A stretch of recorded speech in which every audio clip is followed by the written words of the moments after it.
Pertempuran besar berlangsung sengit. Para anggota Parti Pahlawan berdiri bersama, mengerahkan seluruh tenaga mereka untuk menekan Sang Raja Iblis. Zeke, Sang Raja Iblis, tampak terdesak. Tubuhnya yang tegap masih berdiri, namun jelas bahwa ia menjadi pusat serangan tanpa henti. Matanya menyapu sekeliling, penuh kewaspadaan. Setiap anggota Parti Pahlawan serentak merapalkan sihir terkuat mereka. Suara mantra bergema di udara. Semua diarahkan pada satu sosok, Zeke. Serangan demi serangan meluncur deras, menyelimuti arena dengan kilatan cahaya dan ledakan magis. Atmosfer menjadi berat, seolah dunia ikut menahan napas menunggu hasil benturan itu. Namun, Zeke tidak tinggal diam. Dengan cepat ia mengayunkan pedangnya, menangkis setiap hantaman sihir yang datang.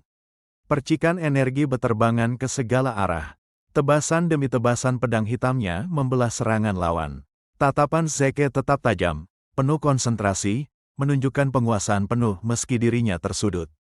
Di sisi lain, sang priest dari kelompok pahlawan merapal sebuah doa. Cahaya lembut turun dari langit, menandai berkat suci yang ia curahkan kepada sang hero, pemimpin mereka. Tubuh sang pahlawan memancarkan aura baru. Kekuatan luar biasa membungkusnya, membuat langkahnya lebih mantap dan keyakinannya kian kokoh. Semua mata terarah padanya. Dengan pedang yang bercahaya terang, sang pahlawan mengayunkan serangan terkuatnya. Tebasan itu bagaikan cahaya matahari yang menembus kegelapan, meluncur lurus ke arah Zeke. Zeke berdiri terdiam, wajahnya terlihat malas, seolah ia sudah tahu tak ada cara untuk menahan serangan sebesar itu. Namun matanya tetap terbuka, menyaksikan cahaya maut mendekat. Benturan besar tak terhindarkan. Ledakan cahaya mengguncang tanah, membuat debu dan asap tebal menyelimuti seluruh area. Suara dentuman terdengar hingga jauh. Tubuh Zeke terpental ke udara. Dalam benaknya, sempat terlintas pertanyaan getir apakah inilah akhir dari hidupnya. Tubuhnya terhuyung tak berdaya, melayang di tengah kepulan asap. Sesaat kemudian, pandangannya menembus awan ledakan dan menatap langit biru yang terbentang. Hatinya berbisik bahwa akhir seperti ini pantas bagi seorang Raja Iblis sepertinya. Zeke jatuh ke tanah, terkapar tanpa tenaga. Debu masih mengepul di sekelilingnya, tubuhnya penuh luka dan kelelahan. Namun matanya perlahan kembali terbuka. Di sekitarnya, suara berisik terdengar. Teriakan dari orang-orang yang mendesak agar ia segera dihabisi bergema. Mereka mengingatkan satu sama lain bahwa Zeke adalah Raja Iblis yang bisa bangkit kapan saja jika dibiarkan hidup. Telinga Zeke menangkap teriakan-teriakan lantang dari Parti Pahlawan. Mereka berdebat keras, sebagian mendesak agar dirinya segera dibunuh, sementara yang lain menilai tubuhnya sudah terlalu lemah untuk melawan. Zeke hanya mendengarkan dari posisi terkapar. Ia merasa aneh. Dalam hati, ia bertanya-tanya bagaimana mungkin dirinya masih hidup setelah serangan sebesar itu. Kematian yang pasti seolah tertunda. Di hadapannya, sang pahlawan berdiri tegak. Wajahnya memancarkan ketenangan penuh kepuasan. Seakan kemenangan sudah mutlak di tangannya. Melihat sosok itu, Zeke tersenyum tipis. Tatapannya malas namun ada sedikit rasa geli. Dalam hati, ia bahkan sempat mengakui ketampanan musuh yang menghadapinya. Sang pahlawan mengangkat pedangnya, matanya menatap lurus pada Zeke. Dengan lantang ia mulai menyebutkan kejahatan-kejahatan besar yang telah dilakukan Raja Iblis selama hidupnya. Zeke tetap diam. Ia mendengar semua tuduhan itu sambil mengingat kembali apa yang pernah ia lakukan. Ekspresinya malas, seolah mengakui tanpa mencoba membela diri. Sang pahlawan terus melanjutkan ucapannya, penuh semangat keadilan. Ia menegaskan bahwa semua dosa Zeke hanya akan dibayar dengan hukuman mati di tangannya. Zeke kembali diam, hanya menatapnya sambil membatin. Baginya, ocehan panjang itu terasa membosankan. Ia menunggu kapan sang pahlawan berhenti berbicara. Namun dalam hati kecilnya, ia tak bisa menolak kebenaran kata-kata itu. Ia sadar telah melakukan banyak hal jahat, meski tetap kesal karena mendengarnya langsung dari mulut musuh. Zeke perlahan mengatur napasnya. Ia mulai menyiapkan sesuatu di balik tubuhnya. Pikirannya berfokus pada jalan terakhir yang bisa ia tempuh sebelum mati. Dari jarinya, tersimpan sebuah benda rahasia. Sebilah pedang kecil dengan kekuatan khusus, yang bisa ia gunakan untuk memberikan serangan terakhir pada pahlawan itu. Pedang itu bukan pedang biasa. Senjatanya mampu memelintir takdir seseorang, mengubah arah masa depan mereka secara paksa. Meski begitu, Zeke sendiri tidak tahu seperti apa hasil akhirnya nanti. Di depan, sang pahlawan mengangkat pedangnya lebih tinggi. Dengan suara lantang, ia berharap agar Zeke bisa menjadi orang baik di kehidupan berikutnya, sebelum menebaskan pedang suci itu. Cahaya pedang sang pahlawan berkilat tajam, lalu menebas lurus ke tubuh Zeke yang sudah tidak berdaya. Tebasan itu adalah puncak dari seluruh kekuatan yang ia himpun. Namun, Zeke justru menyambutnya dengan senyuman tipis. Dalam hatinya, ia mengakui mungkin ada kesempatan untuk berubah di kehidupan lain. Tapi saat ini ia belum selesai. Sang pahlawan terbelalak. Ia tak menyangka mendengar balasan yang tak sesuai dengan situasi. Ekspresinya berubah bingung, pedangnya masih terangkat di udara.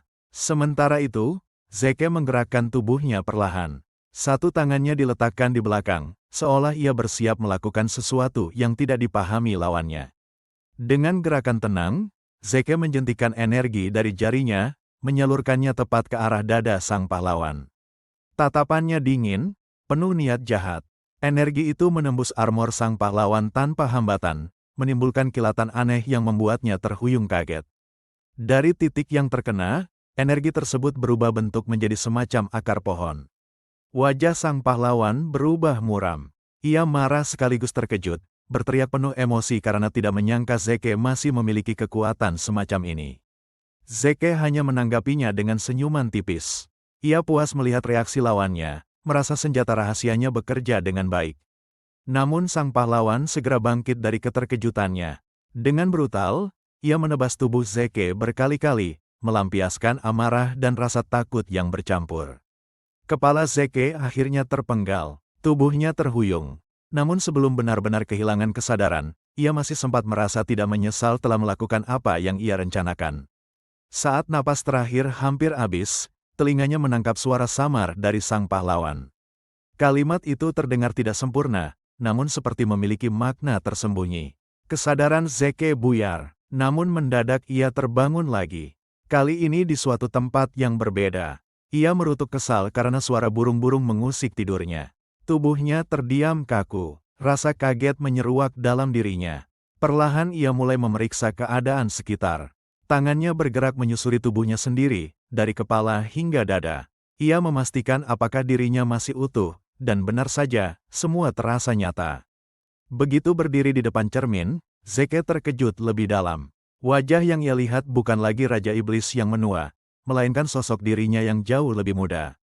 Kilatan ingatan terakhir muncul di benaknya. Ia masih ingat jelas bagaimana ia kalah, bagaimana pahlawan itu mengoceh, lalu bagaimana ia menggunakan kunci aneh yang disebut Fate Twisting Key.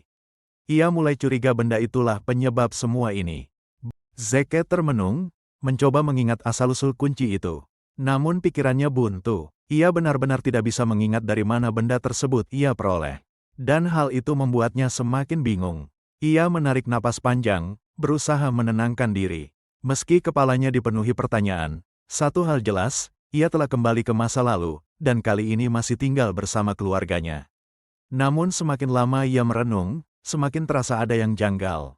Ingatan tentang keluarganya seperti terpelintir, bercampur antara nyata dan samar. Hatinya terasa berat saat menyadari ia pernah meninggalkan mereka. Pikirannya terhenti ketika pintu kamar terbuka begitu saja. Suara engsel yang berderit membuatnya menoleh. Ia merasa aneh, mengingat putra sulung bangsawan seharusnya tidak bisa dimasuki sembarangan. Seorang pelayan muda berambut pirang masuk dengan wajah kesal. Ia menegur Zeke yang masih berbaring di tempat tidur, seolah sudah biasa melihat tuannya malas-malasan. Zeke menatapnya sebentar, lalu tersenyum tipis. Dalam hati ia merasa sedikit lega karena pelayan itu memanggilnya dengan sebutan yang benar, Tuan Muda. Namun pelayan itu malah mencibir, menyindir kebiasaan Zeke yang biasanya sudah pergi saat fajar. Nada suaranya meremehkan, seakan tak ada rasa hormat sedikit pun. Ia menghela napas panjang, menambahkan komentar sinis bahwa Zeke hanya bermalas-malasan. Wajahnya jelas-jelas menunjukkan ketidaksukaan. Zeke membalas dengan desahan singkat. Ia menahan diri, tetapi sorot matanya sudah berubah. Tanpa banyak bicara, Zeke memanggil pelayan itu untuk mendekat. Suaranya tenang, namun mengandung tekanan yang sulit ditolak. Pelayan itu tampak kebingungan. Ia mendekat sambil bertanya, tak tahu apa yang dipikirkan tuannya. Zeke hanya menatapnya tanpa berkata-kata, senyum tipis masih terlukis di wajahnya. Situasi semakin menegangkan. Pelayan itu merasa tidak nyaman. Ia mulai protes, menuntut penjelasan, suaranya terdengar kesal dan menantang. Tiba-tiba, Zeke melayangkan tinju keras ke wajahnya. Pukulan itu begitu mendadak hingga pelayan itu terhuyung, menahan sakit. Dengan wajah kesakitan, pelayan itu berteriak marah, tak percaya dengan apa yang barusan dilakukan Zeke. Ia menatap tuannya dengan mata terbelalak, campuran kaget dan geram. Zeke menatap pelayan itu dengan sorot mata tajam. Wajahnya berubah dingin, penuh wibawa yang menekan. Atmosfer kamar mendadak terasa berat. Tatapan itu membuat pelayan terdiam. Suara protesnya lenyap, berganti gumaman tertahan. Rasa takut mulai merayapi dirinya. Zeke melangkah maju, tubuhnya mendekat dengan gerakan perlahan namun mantap. Aura dominasi memancar jelas dari setiap langkahnya. Pelayan itu mundur tergesa, namun kakinya goyah hingga ia terjatuh ke lantai. Kepanikan tergambar jelas di wajahnya. Tanpa ragu, Zeke menginjak tubuhnya yang terbaring. Jeritan kesakitan pun pecah, memenuhi ruangan yang sempit itu. Zeke melanjutkan dengan sebuah tendangan keras. Tubuh pelayan itu terhentak, napasnya tersengal, namun Zeke tak menunjukkan belas kasihan. Pukulan demi pukulan menghujani. Pelayan itu akhirnya menangis, tubuhnya lemah tak berdaya. Rasa sombong di wajahnya tadi telah lenyap. Di tengah derayan air mata, pelayan itu akhirnya memohon ampun. Suaranya parau, penuh ketakutan, menunjukkan ia sudah menyerah. Tiba-tiba pintu kamar terbuka lebar. Suara langkah tergesa masuk, diikuti suara seseorang yang bertanya dengan nada tegas apa yang sedang terjadi. Melihat kedatangan orang itu, pelayan berlari terburu-buru, bersembunyi di belakangnya. Wajahnya berubah penuh harapan, seolah menemukan penyelamat. Orang yang datang adalah seorang ksatria bernama Baenor. Dengan tatapan tajam, ia menuntut penjelasan langsung dari Zeke atas apa yang baru saja terjadi di kamar itu. Zeke hanya berdiri tegak, sedikit kesal melihat pelayan yang berani menyeringai sombong dari balik punggung Baenor. Tatapannya menajam, menahan amarah. Baenor mengulang pertanyaannya, kali ini dengan nada lebih tinggi. Ia jelas tidak menghormati Zeke sebagai tuannya, justru memperlakukannya seperti bawahan. Zeke menanggapinya dengan sinis. Suaranya tenang namun tajam, menyinggung bagaimana seharusnya seorang bawahan berbicara pada tuannya. Baenor membalas dengan sikap arogan. Ia menantang balik, menyebut tindakan Zeke terhadap pelayan tadi sebagai bukti kelemahan. Aura kesombongan terpancar jelas dari wajah ksatria itu. Zeke tersenyum kecil, tatapannya tajam menusuk ke arah Baenor. Ia menyebut ksatria itu layaknya anjing liar yang lupa mengenali tuannya, membuat atmosfer semakin menegang. Dengan langkah tenang, Zeke berbisik dingin pada dirinya sendiri, bahwa makhluk sombong seperti Baenor hanya bisa dilatih melalui kekerasan, dipaksa sujud pada pemilik aslinya. Baenor menatapnya dengan penuh ejekan. Ia meremehkan, menyiratkan keyakinan bahwa Zeke tidak mungkin mampu mengalahkannya dengan kondisi tubuh saat ini.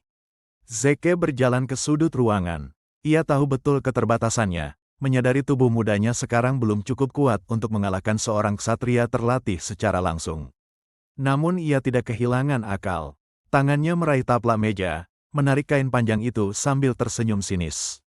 Dalam benaknya, ia mengingat bahwa seorang tuan tetap berhak mendidik anjing miliknya. Baenor merasa tersinggung. Ucapannya menyiratkan kemarahan saat Zeke menyebutnya anjing. Matanya melebar, emosinya terpancing. Dengan cepat, Zeke melemparkan taplak meja itu. Pandangan Baenor seketika teralihkan, menatap kain yang terbang ke arahnya. Kain putih lebar tersebut mendarat tepat di atas kepala, menutupi pandangan Baenor sepenuhnya, membuatnya panik sesaat. Ksatria itu berusaha merobek kain yang menutupi wajahnya. Ia menggeram kesal, sementara pelayan yang menonton berteriak panik memanggil namanya. Dalam kekacauan itu, Zeke sudah bergerak cepat. Ia muncul tepat di belakang Baenor dengan pot bunga besar di tangannya. Dengan tenaga penuh, Zeke menghantamkan pot bunga itu ke kepala ksatria. Suara benturan keras terdengar, membuat Baenor terhuyung. Zeke tersenyum puas. Ia mengingatkan bahwa kekuatan otot bukanlah segalanya, dan strategi bisa mengalahkan kesombongan seorang ksatria. Tatapannya beralih pada pelayan yang ketakutan. Wajahnya datar, namun kata-katanya mengisyaratkan bahwa urusan mereka belum selesai. Pelayan itu gemetar hebat, matanya melebar, bibirnya terbata-bata. Rasa takut membuat seluruh tubuhnya kaku. Tatapannya tertuju pada tinju Zeke yang terangkat. Ia tahu sebentar lagi dirinya akan menerima pukulan telak yang tak bisa ia hindari. Teriakan keras menggema keluar ruangan. Pelayan itu menjerit minta tolong. Suaranya mengguncang dinding-dinding rumah, menandakan kepanikan yang tak terbendung. Beberapa saat kemudian, Zeke berdiri di depan sebuah pintu besar. Wajahnya terlihat muram, matanya menatap kayu tua yang pernah begitu menakutkan baginya di masa lalu. Dalam hatinya, ia teringat betapa dulu ia gemetar setiap kali harus membuka pintu ini. Ada rasa takut yang menekan dadanya, membuat napasnya terasa berat. Namun kini, tatapannya berbeda. Tangan yang menggenggam gagang pintu terasa mantap. Ia tidak lagi peduli pada rasa takut yang pernah membelenggunya. Ketika pintu terbuka, terlihat ayah, ibu, saudara, serta pelayan dan ksatria sebelumnya telah menunggu di dalam ruangan. Suasana terasa kaku, seolah mereka sedang mengadili sesuatu. Di antara mereka, Baenor berdiri dengan dahi berkerut. Tatapannya penuh rasa tidak suka, jelas masih menyimpan amarah dari kejadian sebelumnya. Beberapa saat sebelumnya, ia terlihat berbicara dengan seorang saudara tiri Zeke. Nada bicaranya sopan, namun penuh dengan penekanan. Pemuda itu adalah Greg Stillwell. Dengan senyum yang tampak ramah namun menusuk, ia menegaskan bahwa ayah telah mendengar kabar memalukan tentang Zeke, dan merasa kecewa karena dianggap membawa aib bagi keluarga kesatria Stillwell. Greg menepuk bahu Baenor dengan sikap menenangkan, seolah memberi dukungan. Ucapannya penuh motivasi, menyuruh ksatria itu tetap percaya diri karena posisinya dianggap benar. Ayah Zeke, Count Fordo Stillwell, duduk dengan wibawa yang tak tergoyahkan.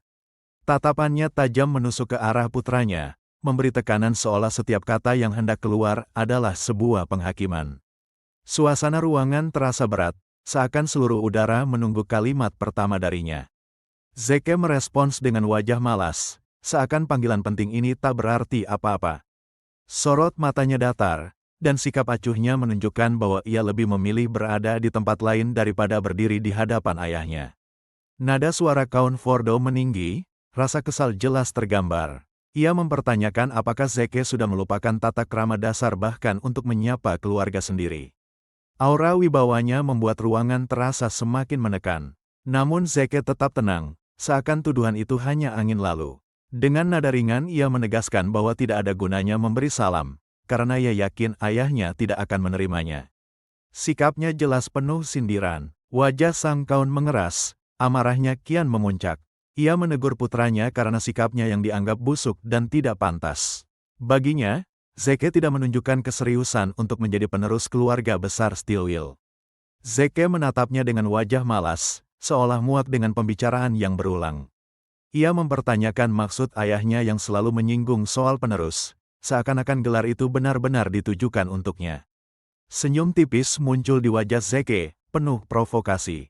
Ia dengan sinis bertanya apakah ayahnya pernah sekalipun berniat memberikan gelar itu kepadanya. Ucapannya bagaikan pisau yang menyinggung rasa bangga sang kaun. Amarah Count Fordo kian tersulut. Matanya menajam, rahangnya mengeras, dan kata-kata yang ia keluarkan singkat namun penuh tekanan. Sikap Zeke baginya sudah melewati batas. Dalam ketegangan itu, Florelle Stillwell, istri sang kaun sekaligus ibu tiri Zeke, ikut angkat bicara. Dengan nada tajam ia menguatkan amarah suaminya, menyebut bahwa Zeke adalah anak yang tak tahu sopan santun, mengulang keluhan yang sudah sering ia sampaikan. Mendengar ucapan itu, Zeke mengepalkan tangannya diam-diam. Dalam hatinya, ia kembali mengingat jelas wajah dan sikap dua orang di hadapannya, ayahnya dan ibu tirinya. Kenangan pahit itu begitu melekat hingga sulit dihapus. Ia menarik napas panjang lalu tersenyum tipis. Dalam hatinya, ia mengakui bahwa bayangan mereka berdua selalu membekas, tak peduli seberapa keras ia mencoba melupakannya. Luka lama itu tetap terpatri dalam dirinya. Tiba-tiba, Zeke menundukkan tubuhnya, membungkuk dalam-dalam dengan sopan. Dengan suara yang terdengar formal, ia berkata bahwa dirinya tentu tak akan pernah bersikap tidak sopan atau arogan kepada ayahnya. Ia mengemas sikap sinisnya dengan wajah yang seolah penuh hormat. Senyum provokatif kembali terukir di wajahnya saat menatap ibu tirinya. Dengan tatapan yang menantang, ia menyelipkan kata-kata yang sengaja ditujukan untuk memicu kemarahan wanita itu. Florelle membalas tatapan itu dengan wajah penuh amarah. Matanya membelalak, napasnya memburu, jelas sekali Zeke berhasil menyentuh titik lemahnya. Tanpa peduli ketegangan yang memuncak, Zeke bertingkah seenaknya. Ia bahkan berucap seakan bersyukur, karena berkat kedua orang itu, dirinya mendapat undangan untuk hadir di ruangan ini. Ucapannya penuh sindiran yang menusuk. Zeke melangkah perlahan ke arah dinding, sikapnya terlihat tenang namun penuh maksud. Tatapannya tidak lagi ke arah ayah atau ibu tirinya, melainkan pada sesuatu yang tergantung di sana. Dengan suara pelan tapi tegas, ia kembali meminta maaf kepada ayahnya. Tanpa ragu, Zeke meraih pedang yang terpajang megah di dinding. Tangannya mantap ketika menggenggam senjata itu, sorot matanya berubah lebih tajam. Ia menyatakan dengan nada serius bahwa dirinya sudah melakukan kesalahan. Para pelayan dan ksatria yang hadir di ruangan itu langsung terkejut. Mereka menatap lebar, tak menyangka bahwa Zeke berani menyentuh pedang keluarga yang begitu dihormati. Sang Kaun sendiri juga tampak terkejut. Wajahnya yang biasanya selalu tenang kini sedikit berubah, menunjukkan ketidaksangkaan atas tindakan berani putranya itu. Drake, saudara Zeke, ikut menunjukkan ekspresi terkejut. Tidak percaya Zeke akan mengambil tindakan seperti itu. Zeke mengangkat pedang itu tinggi-tinggi, lalu mengarahkannya kepada pelayan. Tatapannya dingin, ucapannya menusuk, menyebut bahwa ia akan menggunakan kesempatan ini untuk mengakhiri segalanya. Hans, nama pelayan itu, seketika pucat pasi. Wajahnya penuh keringat dingin, dan dengan suara gemetar ia memanggil nama Countess Florelle, seolah mencari perlindungan dari wanita itu. Count Fordo menatap dengan rasa kesal, sementara Greg justru terkekeh kecil. Bagi sang Count, tindakan ini adalah bentuk kelancangan. Greg sendiri dalam hati menertawakan Zeke yang berani mengacungkan pedang di hadapan ayah mereka. Namun Zeke tetap tenang. Ia dengan mantap menegaskan bahwa leher seseorang yang sudah mempermalukan ahli waris sah keluarga Stillwell memang pantas ditebas. Kata-katanya dilontarkan dengan tajam, membuat suasana semakin tegang. Florelle dan Hans sama-sama menunjukkan wajah penuh keringat dingin. Sang Countess berteriak, menolak tuduhan itu, sementara Hans panik menyangkal, berusaha meyakinkan semua orang bahwa dirinya tak pernah berani melakukan hal seperti itu. Zeke menoleh dengan tatapan tajam, nadanya masih tenang. Ia mempertanyakan balik, apakah dengan begitu Hans bermaksud mengatakan bahwa dirinya berbohong? Hans terdiam membeku. Dalam hati, ia sadar bahwa satu kata yang salah bisa berujung pada kematian. Bahkan Countess Florelle, yang selama ini melindunginya, mungkin tak mampu menyelamatkannya kali ini. Zeke menatap Hans dengan raut bingung, mencoba membaca pikirannya. Dalam hatinya, ia memahami bahwa Hans adalah orang suruhan Countess. Namun mengherankan baginya, sampai sejauh itu pelayan itu rela mempertaruhkan hidup demi melindunginya. Di tengah ketegangan itu, ksatria sebelumnya akhirnya angkat bicara. Halton Baenor, salah satu pedang baja di bawah S-Knight keluarga Stillwell, dengan lantang menuduh bahwa Zeke telah berbohong. Suaranya tegas, menambah keruh suasana. Mendengar itu, Zeke tersenyum tipis. Dalam hatinya, ia menandai Baenor sebagai lawan baru yang menarik. Tatapannya berubah, seolah ia sudah menunggu momen seperti ini. Countess Florelle terlihat senang mendengar keberpihakan ksatria itu. Matanya berbinar tipis, penuh harapan untuk menjatuhkan Zeke. Ia memastikan ulang pada Sir Baenor, dan ksatria itu menegaskan jawabannya dengan mantap. Baenor lalu menyampaikan kesaksiannya. Dengan wajah tenang namun licik, ia mengatakan bahwa Zeke telah menyerang dirinya dan Hans. Meski secara tidak langsung, ucapannya jelas untuk membalik keadaan. Zeke menanggapinya tanpa emosi. Ia mempertanyakan bagaimana mungkin seorang ksatria sekuat Baenor bisa mengaku diserang hanya dengan satu tangan. Kata-katanya jelas menyindir, menyatakan bahwa Baenor sedang menutup-nutupi dosa sendiri. Baenor menatap Zeke dengan tatapan kesal. Ia menegaskan dengan tegas bahwa dirinya tidak pernah berbohong. Sorot matanya menunjukkan bahwa ia tak akan goyah dari kebohongan yang sudah diucapkan. Zeke hanya tersenyum. Senyum itu dingin dan penuh tantangan. Ia tahu ksatria itu akan terus bersikeras, dan baginya, itu hanya membuat permainan semakin menarik. Dengan gerakan mantap, Zeke mengacungkan pedangnya ke arah Baenor. Suaranya terdengar tenang namun menusuk, ia meminta lawannya berhenti bicara dan membuktikan ucapannya lewat pertarungan. Baenor tampak terkejut dan kesal sekaligus. Ia menatap Zeke dengan raut wajah tak percaya, bahkan mempertanyakan kewarasan tuan muda Stillwheel yang berani menantang ksatria sepertinya. Zeke lalu menoleh pada ayahnya, tatapannya tenang namun penuh makna. Ia bertanya apakah duel seperti ini bukanlah hal yang wajar dari sudut pandang sang kaun. Ucapan itu dilanjutkan dengan provokasi. Zeke menekankan bahwa duel ini bisa menjadi kesempatan bagi ayahnya untuk benar-benar menyingkirkannya jika ia kalah. Ia menantang sekaligus membuka peluang bagi sang kaun. Kaun Fordo terdiam sejenak, lalu menatap putranya dengan wajah sedikit kesal. Meski awalnya hanya ingin menegur, pada akhirnya ia menyetujui duel itu. Kata-katanya singkat, namun syarat makna, duel diizinkan. Mendengar keputusan itu, Baenor tersenyum senang. Matanya menyala penuh antusias, seolah ia sudah memenangkan duel bahkan sebelum dimulai. Begitu pula dengan Zeke, ia membalas dengan senyum tenang dan mengucapkan terima kasih pada ayahnya, seakan persetujuan itu adalah yang ia nantikan sejak awal. Zeke lalu berbalik, sikapnya tetap santai. Ia menyerahkan keputusan mengenai waktu dan tempat duel sepenuhnya pada ayahnya. Ucapannya terdengar seperti bentuk hormat, meski tersirat rasa percaya diri. Sang kaun menatapnya dengan kesal. Dalam hatinya ia menggerutu. Awalnya ia hanya berencana memberi teguran ringan lalu mengirim Zeke pergi, tapi situasinya berubah jauh dari yang ia pikirkan. Ia kemudian melirik ke arah Greg, adik Zeke. Dalam hatinya terlintas pikiran bahwa duel ini mungkin bisa menjadi alasan yang tepat untuk menyerahkan gelar kaun kepada Greg, bila Zeke kalah. Zeke meletakkan kembali pedang yang sempat ia acungkan ke tempat asalnya. Dengan tenang ia menyatakan pada ayahnya bahwa dirinya ingin mencoba berubah. Ucapan itu membuat suasana di ruangan kembali tegang. Ia menjelaskan dengan wajah serius. Zeke sadar, jika ia tetap menjadi dirinya yang lama, ia tidak akan pernah mendapatkan apa yang ia inginkan. Kata-katanya terdengar jujur, berbeda dari nada sinisnya sebelumnya. Sang kaun terlihat sedikit berkeringat. Ia menatap Zeke dengan raut wajah bingung, lalu bertanya apakah yang dimaksud putranya itu adalah gelar kaun. Zeke tak menjawab langsung. Ia memilih beranjak pergi, meninggalkan ruangan. Dengan nada ringan ia menegaskan bahwa apapun yang ia katakan sekarang tidak akan pernah didengarkan sang ayah. Ia menutup pembicaraan dengan janji, mereka akan bertemu lagi di hari duel.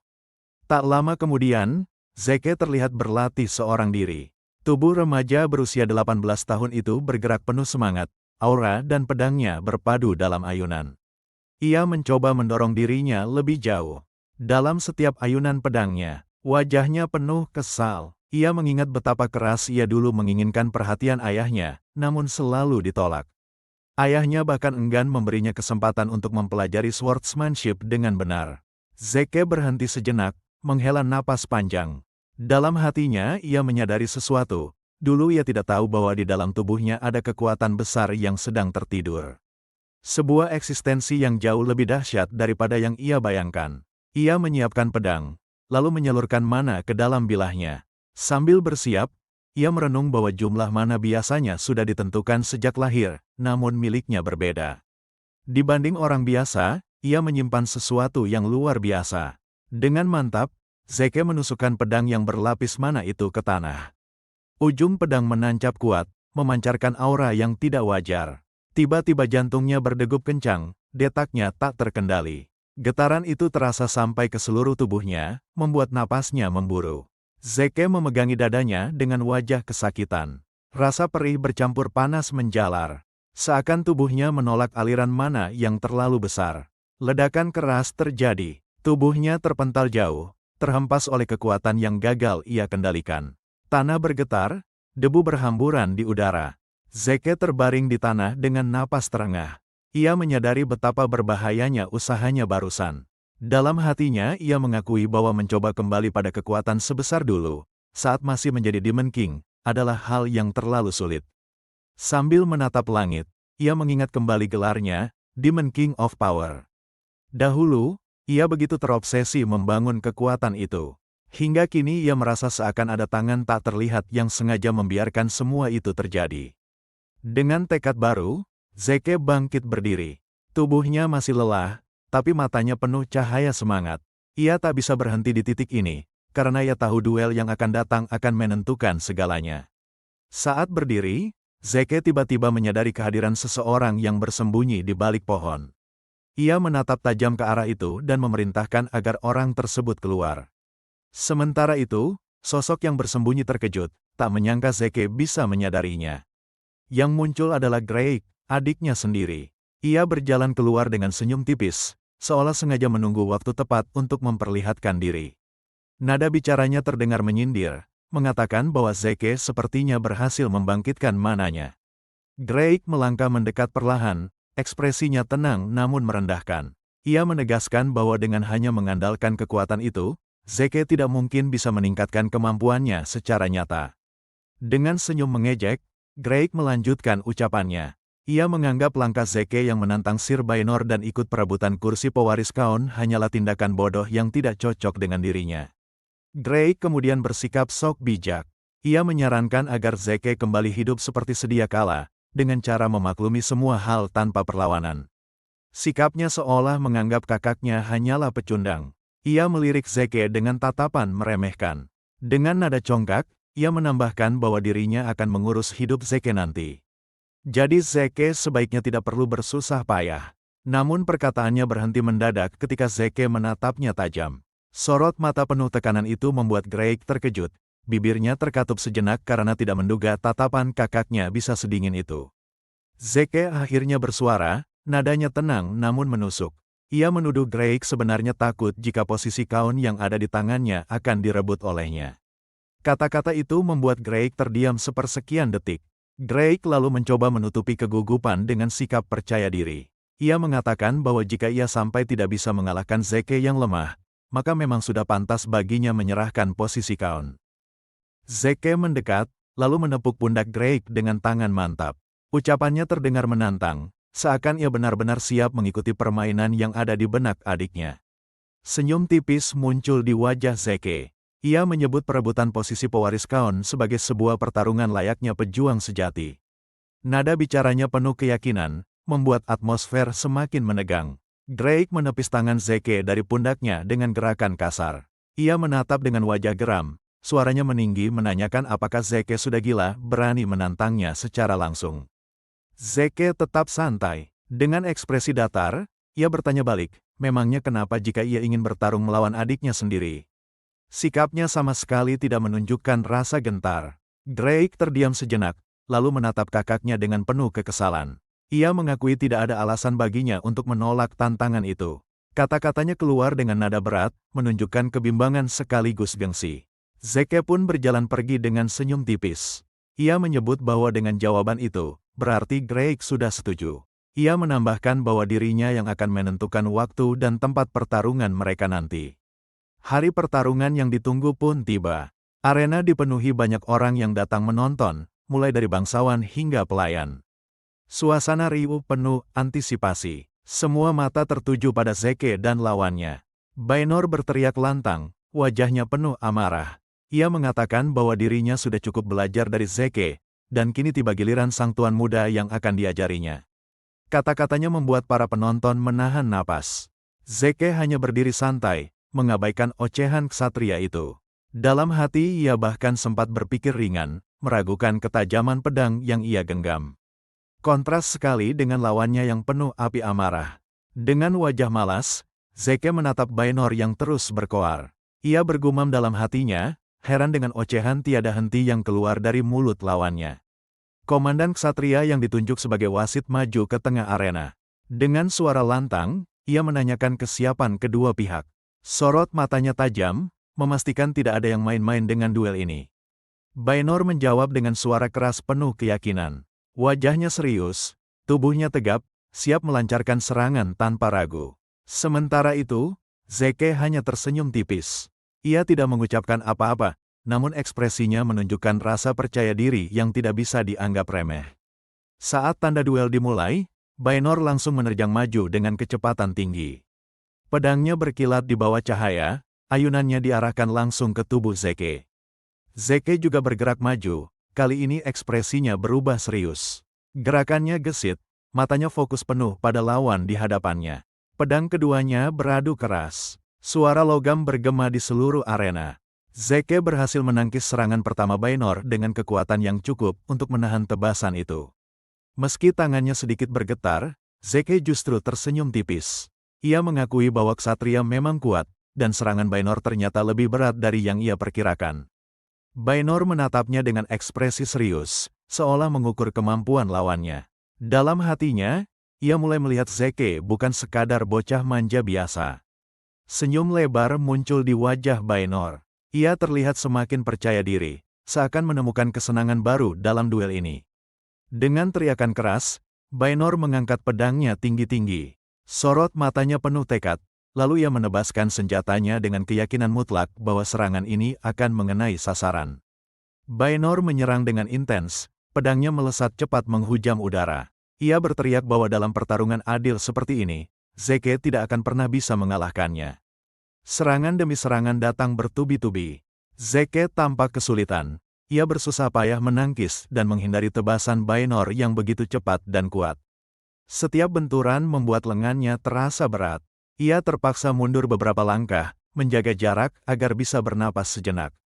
Tatapannya tetap fokus, mencari celah di balik gempuran lawannya.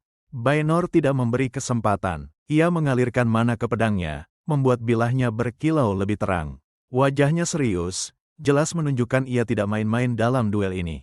Dengan kekuatan penuh, Bainor menebas keras ke arah Zeke. Tebasan itu hampir mustahil ditangkis, namun Zeke tetap berusaha menahan meski dengan susah payah. Benturan itu membuat tubuhnya terhuyung. Keringat mulai mengalir di wajah Zeke. Ia terlihat sedikit khawatir, menyadari bahwa lawannya tidak bisa diremehkan. Namun matanya masih menyala dengan tekad yang tidak padam.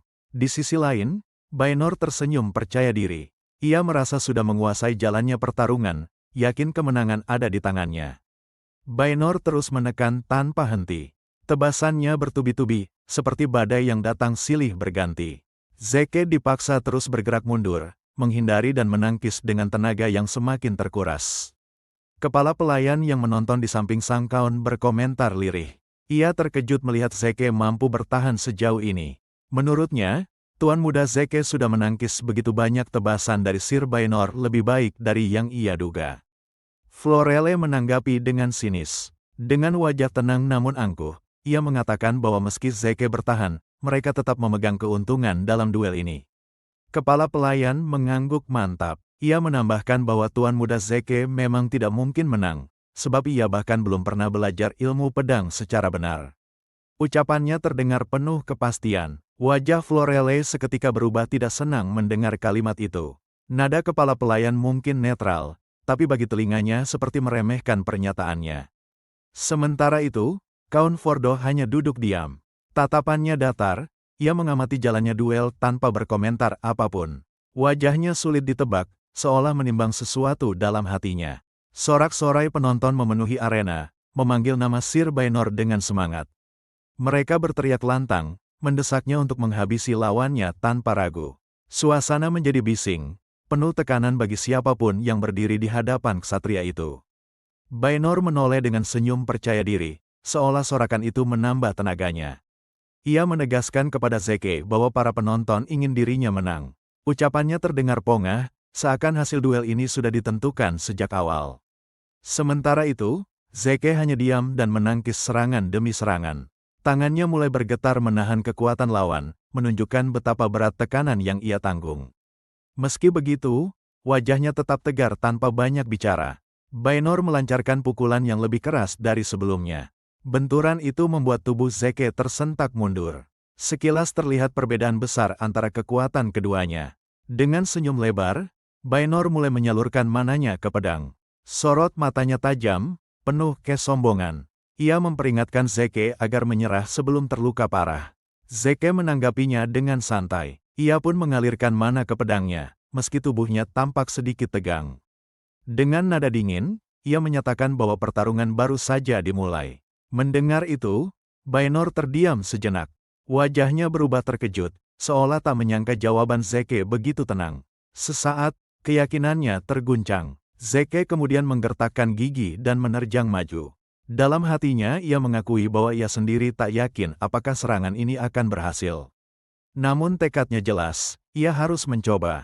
Baenor mendapati sesuatu yang tak masuk akal. Matanya melebar, hatinya berteriak mustahil dengan apa yang ia lihat. Sekilas rasa panik mulai muncul. Dari pedangnya, Zeke melepaskan beberapa bola energi. Serangan itu bukan gerakan biasa, melainkan sebuah teknik yang disebutnya sense extension. Pedang dan tubuhnya tampak bergerak selaras dengan mana yang ia lepaskan. Baenor semakin panik. Raut wajahnya berubah tegang, keringat mulai menetes. Ia menyadari serangan Zeke bukan main-main. Dengan sigap, Baenor menghindari setiap bola energi yang melesat ke arahnya. Tubuhnya bergerak cepat, berusaha agar tidak terkena serangan yang aneh namun berbahaya itu. Penonton bisa merasakan ketegangan meningkat. Namun di sisi lain, lengan Zeke mulai bergetar semakin kuat. Rasa sakit dan kehilangan kendali tampak jelas dari gerakannya. Meski berhasil menekan lawan, tubuhnya sendiri tidak sepenuhnya mendukung. Zeke menunduk sejenak, menatap lengan dan pedangnya. Dalam hatinya, ia mengakui bahwa mananya mulai lepas kendali. Ia masih belum bisa benar-benar menguasainya. Penonton yang sejak tadi berteriak tiba-tiba terdiam. Suasana berubah sunyi, seolah mereka semua baru saja menyaksikan sesuatu yang tak masuk akal. Tatapan mereka terpaku pada Zeke yang berdiri di arena. Bisikan mulai terdengar di antara kerumunan penonton. Beberapa dari mereka masih tak percaya dengan apa yang baru saja dilihat.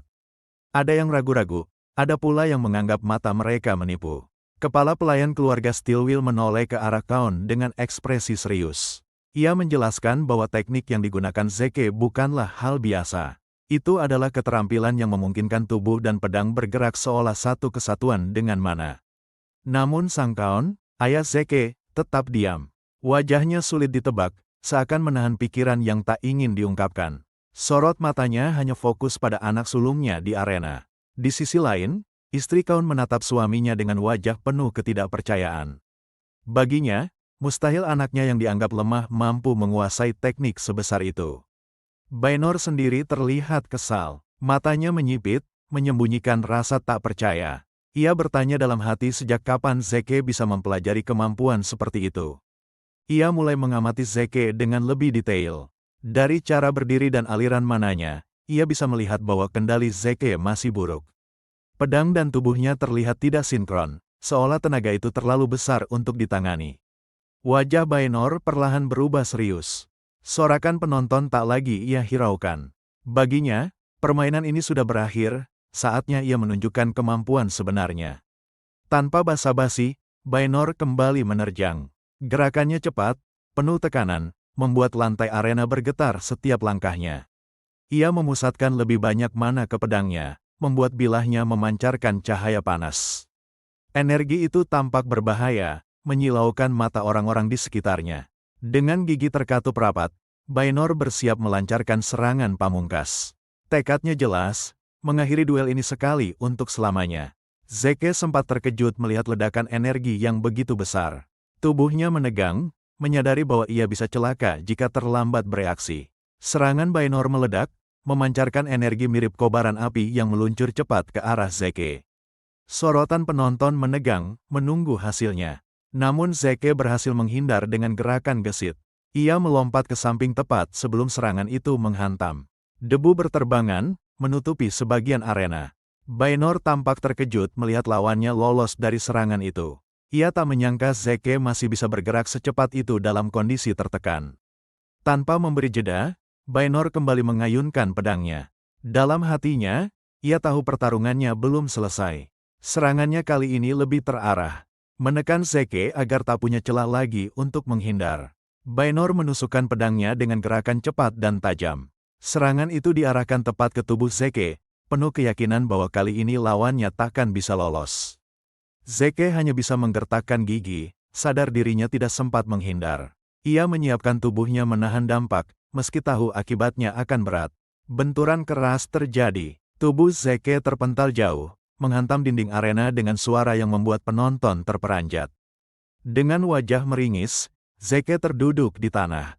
Rasa sakit menjalar ke seluruh tubuhnya, namun sorot matanya belum padam.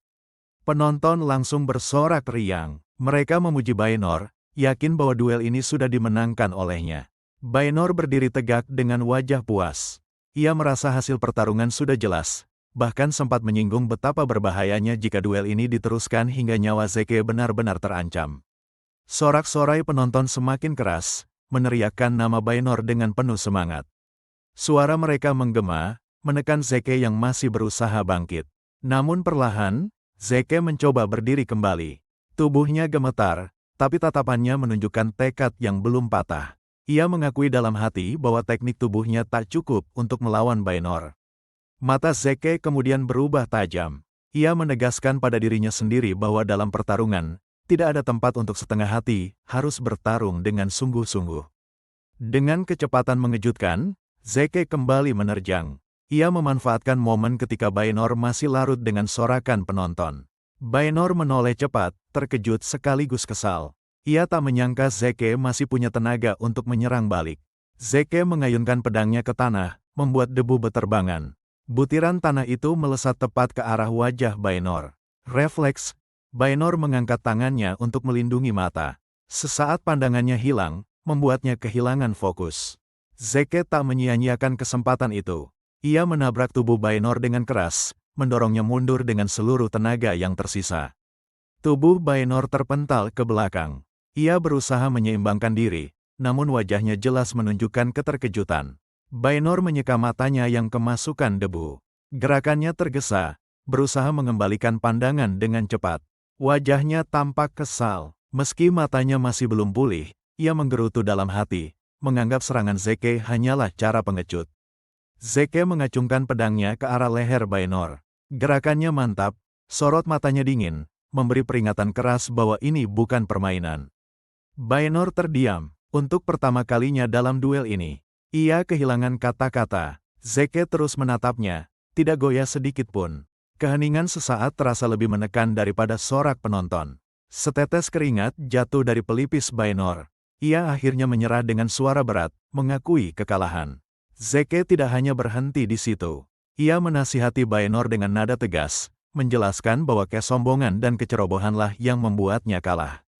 Baenor menunduk, menerima kata-kata itu. Zeke menambahkan bahwa jika ia mau belajar dari pertarungan hari ini, maka masih ada jalan untuk berkembang lebih jauh. Wasit akhirnya maju ke tengah arena. Dengan suara lantang, ia mengumumkan kemenangan Zeke Stillwell. Kerumunan penonton ternganga. Mereka tak percaya dengan hasil yang baru saja diumumkan. Bahkan Greg, saudara Zeke, menatap dengan mata lebar. Ekspresinya jelas menunjukkan keterkejutan. Sorakan penonton berubah menjadi cemooh. Mereka menuduh Zeke curang, berteriak marah karena ia menggunakan debu dalam pertarungan. Namun Zeke menanggapinya dengan malas. Ia bahkan sempat mengorek telinga, seolah ejekan itu tak lebih dari kebisingan kosong. Kaun menatap putranya dengan rasa penasaran. Ia bertanya-tanya sejak kapan Zeke bisa menguasai teknik sihir seperti yang baru saja dipertontonkan. Kepala pelayan menunduk hormat ke arah Kaun. Ia menyampaikan pendapatnya bahwa Zeke memang dilahirkan dengan bakat itu, sesuatu yang tak perlu diajarkan siapapun. Greg yang duduk di samping Kaun merasakan bulu kuduknya berdiri. Tubuhnya merinding menyaksikan kemampuan kakaknya yang tak pernah ia bayangkan sebelumnya. Ia mencoba menyangkal dalam hati. Baginya, mustahil Zeke yang lemah bisa tetap berdiri setelah menerima serangan Space Slash dari Baenor. Zeke tiba-tiba mengacungkan pedangnya ke arah Greg. Suaranya lantang, menantangnya untuk berduel. Wajah Zeke tersenyum tipis. Ia mengingatkan bahwa sejak awal, dirinya lah yang akan menentukan waktu dan tempat pertarungan itu. Greg terdiam, tubuhnya kaku. Rasa takut menyelinap, membuatnya sulit bernapas. Kaun menoleh dengan bingung. Ia tidak memahami maksud kata-kata Zeke. Seolah anaknya menyimpan rencana yang tak pernah ia duga. Namun Zeke menjelaskannya dengan santai. Ia menyebut bahwa sang ayah sudah mengetahui dan menyetujui duel ini sejak awal. Penonton mulai berbisik-bisik, saling bertukar pandangan. Rumor duel suksesi yang selama ini hanya gosip, kini terbukti benar di depan mata mereka. Zeke tiba-tiba berteriak, kesal melihat Greg masih diam di kursinya. Ia menantang dengan suara tajam, menuduh saudaranya takut. Greg tersentak, keringat dingin mengalir di pelipisnya, membuat wajahnya pucat. Kaun akhirnya angkat bicara, menyuruh Greg turun ke arena. Greg mencoba membantah, namun suaranya lemah. Nada Kaun berubah kesal. Ia memperingatkan putranya agar tidak mempermalukan keluarga dengan sikap pengecut, apalagi ketika Zeke sudah kelelahan. Dengan berat hati, Greg akhirnya turun ke arena. Langkahnya lambat, menunjukkan rasa enggan yang mendalam. Zeke menatapnya dengan senyum tipis. Tatapannya membuat Greg semakin gelisah, seolah ada sesuatu yang disembunyikan di balik senyum itu. Greg mengangkat pedangnya, tapi pikirannya melayang. Ia merasakan bahwa dari ekspresi, sikap, hingga kemampuan bertarung, Zeke yang berdiri di hadapannya bukanlah Zeke yang ia kenal selama ini. Greg terkejut ketika Zeke memanggilnya dengan nada tajam. Suara itu memecah lamunannya, membuatnya kembali sadar bahwa duel sudah dimulai. Zeke melangkah mendekat, menatap Greg dengan penuh tekanan. Ucapannya terdengar seperti ejekan, menantang saudaranya yang hanya berdiri tanpa bergerak. Tanpa ragu, Zeke menerjang lebih dulu. Ia menegaskan posisinya sebagai kakak yang siap maju menghadapi adik yang dianggap pewaris sejati. Greg terperangah, tubuhnya kaku oleh rasa takut. Kedatangan Zeke terasa begitu menekan, membuat napasnya memburu. Dengan terbata, Greg mengangkat pedang untuk menangkis serangan. Keringat dingin membasahi wajahnya saat bilah mereka beradu keras. Benturan itu membuat Greg terkejut. Ia baru menyadari sesuatu yang tak biasa dari serangan Zeke. Ia memperhatikan tangan Zeke yang bergetar. Dalam hatinya, ia menyadari Zeke masihlah Zeke yang lemah, belum sepenuhnya menguasai kekuatannya. Kesadaran itu memberi Greg semangat baru. Ia membalas dengan serangan penuh percaya diri, meyakinkan dirinya sebagai pewaris kaun yang sah. Zeke menangkis serangan itu dengan susah payah. Tubuhnya goyah, menunjukkan betapa luka sebelumnya masih membebani. Ia berpikir cepat, luka dari duel melawan Baenor bukanlah luka biasa, membuatnya sulit menggunakan sihir untuk saat ini. Mata Zeke berkilat penuh tekad. Dalam hatinya, ia menyimpulkan bahwa satu-satunya jalan adalah menyelesaikan duel ini dengan cepat. Senyum kecil muncul di wajahnya, membuat Greg bingung. Tawa ringan itu justru terasa menakutkan. Tiba-tiba, darah menetes dari tubuh Zeke. Warna merah itu membuat suasana semakin mencekam. Dengan tangan kosong, Zeke meraih pedang Greg. Genggamannya kuat meski tubuhnya masih bergetar. Senyumnya melebar, sorot matanya tajam menusuk. Ia bertanya dengan nada menyeramkan, apakah Greg pernah merasakan pertarungan sampai darah dan daging tercerai-berai. Zeke mengalirkan mana ke tangannya yang menggenggam pedang Greg. Dengan kekuatan itu, ia mematahkan bilah pedang meski tangannya sendiri gemetaran. Greg ternganga, matanya membesar penuh ketakutan. Ia tak percaya pedangnya bisa dihancurkan begitu saja. Sorot mata Zeke berubah semakin tajam, penuh intimidasi. Ia memperingatkan bahwa jika Greg tak menyerah sekarang, maka nyawanya akan melayang di arena. Zeke bersiap melancarkan serangan lanjutan. Tubuhnya condong ke depan, pedang dalam genggaman siap menghantam. Dengan cepat, gagang pedang Zeke menghantam wajah Greg. Suara pukulan keras terdengar, membuat penonton menahan napas. Tubuh Greg terkapar di tanah. Ia kehilangan kendali. Tubuhnya tak mampu lagi menahan rasa sakit dan tekanan. Zeke menancapkan pedangnya di tanah, ujung bilahnya tepat di samping kepala Greg. Getarannya membuat debu berhamburan. Ia menatap saudaranya dari atas, sorot matanya tajam dan mengintimidasi. Tekanan itu membuat Greg nyaris tak sanggup mengangkat kepala. Dengan suara gemetar, Greg akhirnya menyerah. Matanya berkaca-kaca, hampir menangis, menandai kekalahan telaknya. Wasit segera masuk dan mengumumkan hasil pertandingan. Suaranya lantang, pemenangnya adalah Tuan Muda Zeke Stillwell. Arena pun terdiam, menyadari kemenangan itu nyata. Penonton masih terdiam, sulit mempercayai apa yang baru saja mereka saksikan. Zeke, yang selama ini diremehkan dan dianggap sampah, berhasil menaklukkan dua lawan sekaligus. Sorot mata mereka penuh dengan keterkejutan bercampur rasa tak percaya. Zeke mendongak, menatap ke arah ayahnya yang duduk di kursi kehormatan. Di wajahnya tergambar ekspresi penuh keyakinan, seakan ingin menagih janji yang pernah diucapkan. Kemenangan ini jelas bukan hal biasa baginya, melainkan langkah besar menuju pengakuan. Sang kaun bereaksi dengan kemarahan yang tak bisa disembunyikan. Ia berteriak lantang, menolak kenyataan yang terpampang di depan mata. Suasana tegang menyelimuti arena saat ucapannya menggema. Bisikan mulai menyebar di antara para penonton yang masih bingung. Mereka saling bertanya, apakah keluarga besar Stillwell akan menepati janji mereka atau justru mengingkarinya? Tatapan mereka bergantian tertuju pada Zeke dan Sang Kaun. Zeke menanggapi semua itu dengan sikap santai.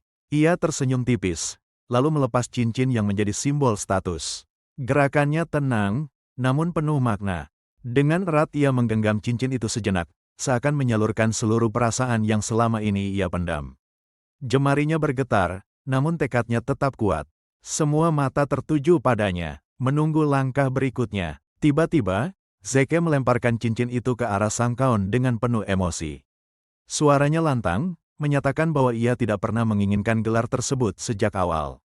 Ledakan perasaannya mengguncang seluruh arena.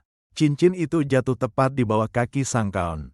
Bunyi logam beradu dengan lantai terdengar jelas di tengah keheningan. Simbol kebanggaan keluarga kini tergeletak tanpa arti.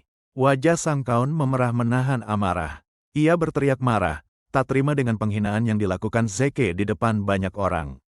Getaran suaranya membuat suasana semakin tegang. Istrinya segera berusaha menenangkan, bersuara cemas. Ia khawatir amarah itu akan semakin membesar dan menimbulkan keributan lebih jauh. Tatapannya penuh permohonan agar sang suami menahan diri. Zeke menatap ayahnya dengan tatapan datar. Suaranya terdengar tenang, namun setiap kata membawa ketegasan yang sulit dibantah. Ia menyatakan dengan jelas bahwa kepergiannya adalah pilihannya sendiri. Kemudian ia menoleh ke arah Greg yang tengah dituntun keluar arena. Sorot matanya seolah ingin meninggalkan sebuah pesan penting. Udara di sekitar mereka terasa berat oleh makna kata-katanya. Dengan nada serius, Zeke memberi pelajaran terakhir. Ia menekankan bahwa tidak boleh ada rasa takut pada kematian jika ingin menjadi lebih kuat. Semua itu demi melindungi perbatasan Stillwell yang selalu terancam bahaya. Greg hanya terdiam, tidak mampu memberikan balasan. Wajahnya muram, seakan menyimpan pergolakan batin yang dalam. Ia menyadari betapa berat pesan yang baru saja diterimanya. Tanpa ragu, Zeke meraih potion yang sebenarnya disiapkan untuk Greg. Gerakannya cepat dan tak memberi kesempatan orang lain untuk bereaksi. Semua orang terdiam menyaksikan tindakannya yang tak terduga. Ia menenggak potion itu tanpa perasaan bersalah sedikit pun.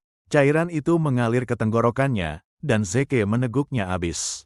Ketegasannya memperlihatkan bahwa ia tak peduli pandangan orang lain. Perlahan, luka-luka di tubuhnya mulai sembuh. Rasa sakit yang sebelumnya menyiksa kini menghilang sedikit demi sedikit. Tubuhnya kembali bertenaga, seakan siap menghadapi apapun. Zeke tersenyum tipis sambil menatap ke arah keluarga besar Stillwell. Dalam hatinya ia menegaskan, pelajaran hari itu tidak boleh mereka lupakan. Ia ingin momen ini menjadi bekas yang abadi. Beberapa hari kemudian, suasana sudah jauh lebih tenang. Zeke tampak bersiap meninggalkan kediaman keluarga Stillwell. Ranselnya terikat rapi, menandakan tekad bulat untuk pergi. Sebelum benar-benar pergi, ia menoleh ke arah seorang pemuda bernama Hans. Suaranya terdengar datar, namun penuh wibawa saat memanggilnya. Hans pun terdiam, bingung sekaligus gugup. Hans terdiam kaku, wajahnya pucat saat ditatap oleh Zeke. Ia menjawab terbata-bata, tidak tahu harus bersikap bagaimana. Rasa takut jelas menguasai dirinya. Tanpa banyak kata, Zeke melemparkan sebuah benda ke arahnya dan membuat Hans terkejut. Beberapa jam sebelumnya, Hans terlihat ceria sambil membawa cucian. Langkahnya ringan, seolah tidak ada beban yang ia pikirkan. Ia bahkan sempat bersenandung kecil. Namun keceriaan itu terhenti ketika ia tidak sengaja menabrak seseorang. Pakaian yang ia bawa hampir terlepas dari pelukannya. Ia langsung menunduk, meminta maaf dengan wajah gugup. Hans mencoba melihat wajah orang yang ditabraknya, tapi tidak jelas. Dengan suara gemetar, ia bertanya siapa orang itu. Rasa penasaran bercampur rasa takut menyelimutinya. Orang itu melangkah mendekat, dan akhirnya wajahnya terlihat jelas. Ternyata dia adalah Zeke. Seketika, Hans membeku, mengingat pengalaman buruk saat pernah dihajar olehnya. Ketakutan menyelimuti dirinya. Ingatan lama itu membuat keringat dingin mengalir di pelipisnya. Tubuhnya refleks mundur selangkah. Zeke langsung menjelaskan niatnya tanpa basa-basi. Ia mengatakan Hans akan ikut bersamanya sebagai pelayan. Hans begitu terkejut, tidak percaya dengan apa yang baru saja didengar. Untuk menegaskan perkataannya, Zeke menghunus pedang.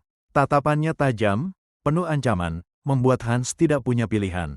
Aura tekanan membuat suasana jadi mencekam. Hans gemetar hebat, hampir tak mampu berdiri tegak. Dengan suara terbata-bata, ia akhirnya menyerah. Ia berjanji akan mengikuti Zeke kemanapun, demi menyelamatkan nyawanya. Kembali ke saat ini, Zeke melemparkan barang bawaannya ke arah Hans. Gerakannya santai, seakan hal itu sudah menjadi kewajiban baru bagi pemuda itu. Hans hanya bisa menangkapnya dengan panik. Dengan wajah pasrah, Hans menunduk dan menerima perintah itu. Ia tidak punya pilihan selain mengikutinya. Suaranya lirih saat menyatakan kesediaannya. Zeke meliriknya sambil berpikir. Dalam benaknya, ia merasa sudah cukup baik hati karena memaafkan Hans yang dulu lancang kepadanya. Ia menganggap Hans pantas diberi pekerjaan keras sebagai balasan. Hans tampak kewalahan menenteng bawaan yang begitu banyak. Tubuhnya gemetar, langkahnya terseret karena tidak terbiasa. Raut wajahnya penuh penderitaan. Zeke menoleh sekilas sambil mengamati. Dalam hatinya, ia justru menilai Hans perlu ditempa agar memiliki stamina lebih kuat. Ia sudah merencanakan bagaimana pemuda itu bisa berguna di masa depan. Dengan nada malas namun tegas, Zeke memberikan instruksi. Ia menegaskan agar mulai sekarang Hans memanggilnya dengan sebutan Tuan Zeke. Suasana langsung terasa penuh tekanan. Hans menelan ludah, lalu mengangguk dengan gugup. Ia memberanikan diri bertanya tentang rencana Zeke ke depannya. Suaranya lirih, nyaris bergetar. Zeke menjawab sekenanya, tanpa banyak pertimbangan. Ia mengatakan tidak memiliki rencana pasti. Kalimat singkat itu membuat Hans semakin bingung. Namun, senyum tipis terukir di wajah Zeke. Ia teringat pada perkataan pahlawan sebelum ajal menjemputnya di kehidupan sebelumnya.